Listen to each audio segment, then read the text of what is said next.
Welcome back to part 4 of episode 1 for the Acker Basketball A-Sun new move. We're going to be talking about the regular season champions from last year in this episode, the Eastern Kentucky Colonels.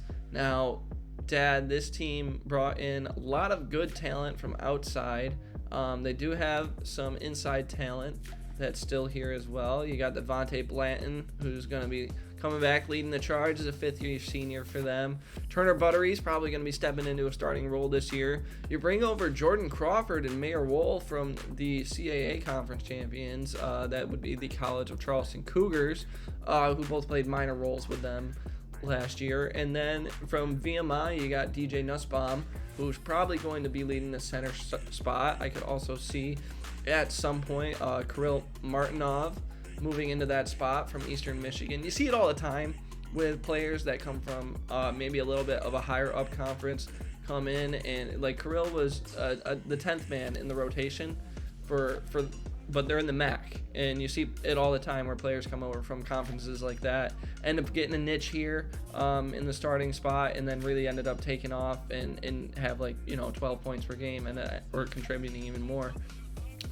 Whereas Nussbaum, he's been starting for years in the SoCon. So I think they start with Nussbaum and then move into Martinov by some point later in the season. You also got George Kimball III from Acker, which is NCAA D2. He was a well decorated player there as far as acknowledgments goes. Got the Sunshine State third team. They actually play in the same he was also the freshman of the year. They play in the same conference as Rollins College, which, as you know, Dad, I covered a lot of their basketball last year. Didn't get to see Kimball play, though. I wasn't there for an Acker game, unfortunately. But yeah, this team, obviously they were really good last year. They they kind of lost a lot in the off season, and then AW had to regroup and rekindle this team. What do you think he did with that process this off season? Right, he certainly brought a lot. 2 years ago, they had the most players stay from 22, 23 to 23, 24 in conference, and this year only 5 returners. So obviously he kind of didn't have a choice. I gotta go, go big and reach out. I agree with you. Where you look at the conferences, at least where he was able to recruit and pull players in from to fill those voids. You got to say on paper, did a good job with that. For sure. If you don't know the head coach, E.W. Hammond, he's got a ton of energy. Just watch an interview for him, and you're gonna just start running around and dribbling. I think right as you're watching it, he's infectious. He really is an infectious personality. So that's what I felt like when I'm watching him. Go, holy cow! Oh, here's another interesting thing. Outside of the players that are new, he also had 2 new assistants on the squad. So, and this is his 7th year in the program at EKU. So, so on top of the player turnover, you got coaching turnover on top of it. A lot for a person to bring together and deliver a message forward is in a team unity perspective. Can he do it? He'd be the guy to do it, but we'll have to wait and see how it plays out. But some high level things on the front end. He does have a couple good freshmen coming in though, right? Micah Davis. Davis is going to contribute right away. Jaden Harris probably will too. Exactly. Who's that? Jaden Harris. Oh, and then of course Jaden Harris, right? It seemed probably maybe a higher recruit name maybe than Davis, but those 2 guys on top of the ones you had already mentioned should be doing some damage in the program. I think Harris has got a lot of potential. 6'7", inside outside game, very smooth. 3-star recruit as well. Recruit, right? Exactly. He's going to be exciting from my perspective anyway. So see how he plays it out. Absolutely. Yeah. Absolutely. Yeah. I think this team's going to be. It's not as deep as other teams, but I don't think it's also as shallow as other teams as well. I think there's some solid contributors throughout. As we mentioned, there's a lot of question marks with their starting 5 as far as, Buttery's hasn't been a starter before. Is he going to take that leadership role as the point? Crawford and Wool and Martinov, as I talked about, all guys that probably going to be in the starting 5 by the end of the year. they had minor roles on their teams last year in a better conference. So what can they do in an ASUN conference? Harris is going to be great. I think George Kimball is going to be a really good shooter off the bench. Even Eve Paul, who played at Florida Southwestern last year, and Florida Southwestern was a really good team in the NJCAA. I actually got to watch him play last year at the JUCO shootout that I covered. It's going to be a solid rotation. It's going to be, good work. Tyler Andrews as well.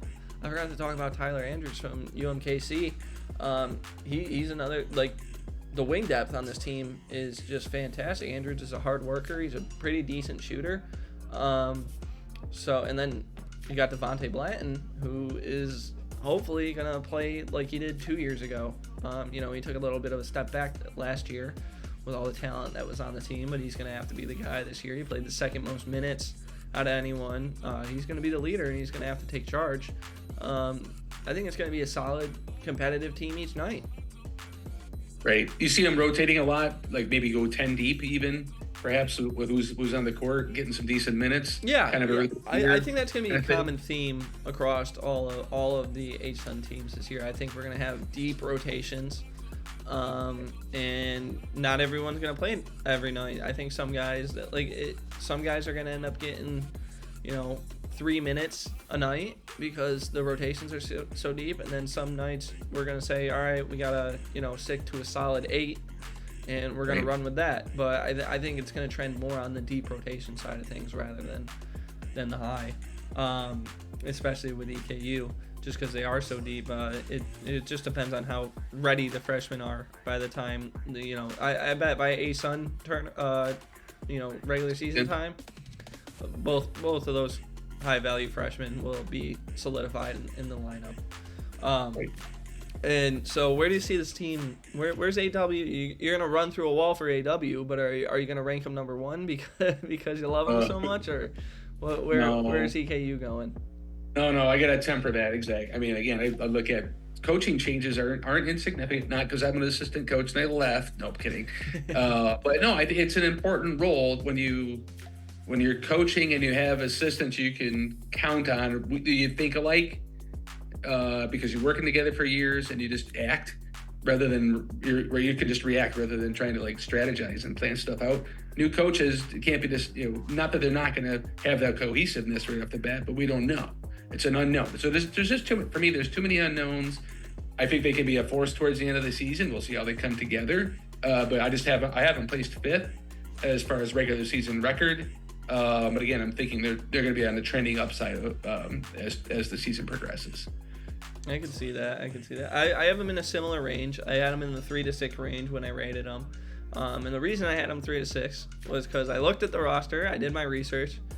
I looked at the roster first, and then I did a little bit of research, like blanket research, and was like, I don't think this team, because they were projected to finish 4th to 2nd in the ASUN polls from the coaches, and then the media had them 2nd, coaches had them 4th, and I was like, I don't think this team's going to be as good as everyone's thinking. And then I did some research, and I was like, I think this team's going to be better than I think they're going to be. So I have them in the 6th place spot.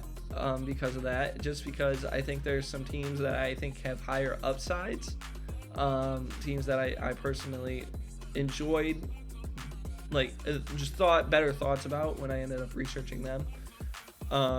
So yeah, for that reason, I got them in the 6th place spot. I do agree they're going to be a force to be reckoned with come ASUN tournament time. I'm glad you picked the number. I thought maybe you're going to end it somewhere between 3rd and 6th. We can't do that. That's no good. No. It has to be a solidified number. I can't just give a range, but just give a little context to the thoughts that go on in my mind. Exactly. Up in the attic. Yeah, absolutely. Speaking of that, Hilton JV basketball is doomed this year without Coach Acorn, who left apparently, because that's what you're saying that assistant coaches are important. So apparently they'll be fine. Hilton's move, but no. We'll move on and we'll go next episode to another team that I think is going to be competitive. So make sure you check that out next.